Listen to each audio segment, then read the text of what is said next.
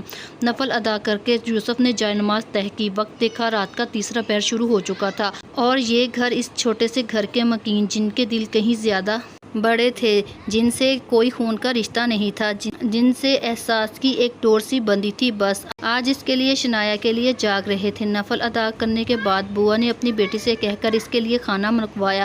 جانتی تھی اس نے کچھ نہیں کھایا ہوگا، پریشانی کے باعث کھانا پیش کرتے وقت کچھ شرمندہ سی تھی۔ ان کے گھر کا کھانا یوسف کے شایانہ شان نہیں تھا، لیکن یوسف نے بغیر کسی ہچکچاہٹ کے ڈٹ کر کھانا کھایا۔ اس میں غرور، تکبر نامی کوئی چیز نہیں تھی اور وہ اس بات کا اعتراف کیے بغیر نہ رہ سکا۔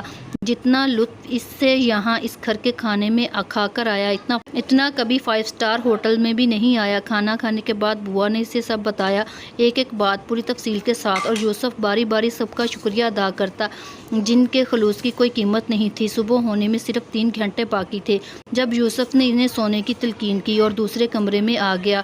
وہاں 2 چارپائیاں بچھی تھی، ایک پر شنایا موجود تھی، دوسری پر یوسف لیٹ گیا۔ بدن تھکن سے چور تھا، ایک تو سارے دن کی بھاگ دوڑ، پھر ایمرجنسی گاؤں میں آنا، ذہنی پریشانی الگ، سب نے اسے مل کر توڑ کر رکھ دیا تھا۔ لیکن شنایا کی سلامتی کی خبر ہر دکھ پریشانی پر بھاری تھی۔ وہ خاموش سا لیٹا تھا، نظر چھت پر جمی تھی۔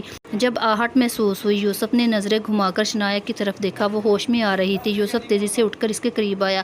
شنایا اس کے قریب چارپائی کے نیچے بیٹھ کر جذبوں میں بوجھل لہجے میں کہتے اس نے بالوں میں ہاتھ رکھا۔ شنایا کسمسائی سی تھی، لاشعور سے شعور کی حد تک کا فاصلہ طے کر رہی تھی شاید۔ بمشکل آنکھیں کھول کر اس نے کمرے کا منظر دیکھنا چاہا، روشنی کے باعث آنکھیں دھندلا سی گئیں۔ چند لمحے لگے تھے اسے ہوش میں آنے میں۔ جب حواس سنبھلے تو نظر قریب بیٹھے اس پر نگاہ جمائی یوسف پر پڑی۔ لکی اس بے ساختہ منہ سے نکلا۔ یوسف دم خود سا رہ گیا، کیا وہ اسے پہچان گئی؟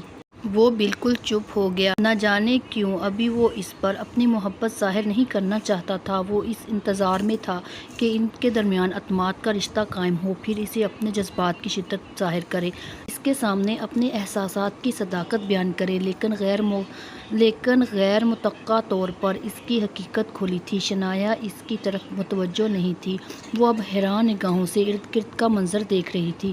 یہ کمرہ، اس کی سوالیہ نگاہیں یوسف کی طرف اٹھی۔ وہ سمجھ نہیں پا رہی تھی کہ یوسف کے گھر کے کمرے سے یہاں کیسے پہنچی۔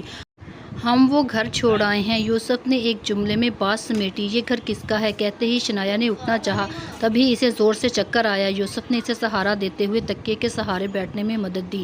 شنایا نے دونوں ہاتھوں سے سر تھاما، سر بھاری سا ہو رہا تھا، ابھی تک بے ہوشی کی اس دوا کا نشہ نہیں اترا تھا غالباً۔ تم ٹھیک ہو؟ یوسف نے تشویش سے اس کا چہرہ دیکھا۔ شنایا نے ہلکے سے اس بات میں سر ہلا کر سوالیہ نگاہیں اس پر مسکور کر دی۔ ڈونٹ وری، ابھی ہم اسی گاؤں میں ہیں، یہ بوا کا گھر ہے، ابھی ہم یہاں رکیں گے، صبح ہونے میں چند گھنٹے باقی ہیں، پھر ہم شہر روانہ ہو جائیں گے، اس گاؤں کو ہمیشہ ہمیشہ کے لیے چھوڑ کے، جہاں ہماری دنیا ہوگی، ایک الگ زندگی، ایک الگ دنیا۔ یوسف نے مضبوط لہجے میں کہتے ہوئے شنایا کا ہاتھ تھاما۔ لیکن آپ نے تو کہا تھا ابھی چند دن مجھے یہاں رکنا ہوگا۔ شنایا حیران تھی اس پر، وہ سمجھ نہیں پا رہی تھی۔ ہاں، لیکن اب مزید ایک پل بھی تمہیں ان ظالموں کے پاس چھوڑ کر نہیں جا سکتا۔ وہ انسان نہیں، درندے ہیں، درندے، جن کے لیے انسانی جانوں کی کوئی قیمت نہیں، کوئی اہمیت نہیں۔ یوسف کا لہجہ زہر خندہ ہوا۔ مزید ناولز کے لیے ہمارے چینل کو سبسکرائب کر لیں۔ اگر ویڈیو پسند آئی ہو تو ویڈیو کو لائک اور شیئر کریں، چینل کو سبسکرائب کریں۔ شکریہ۔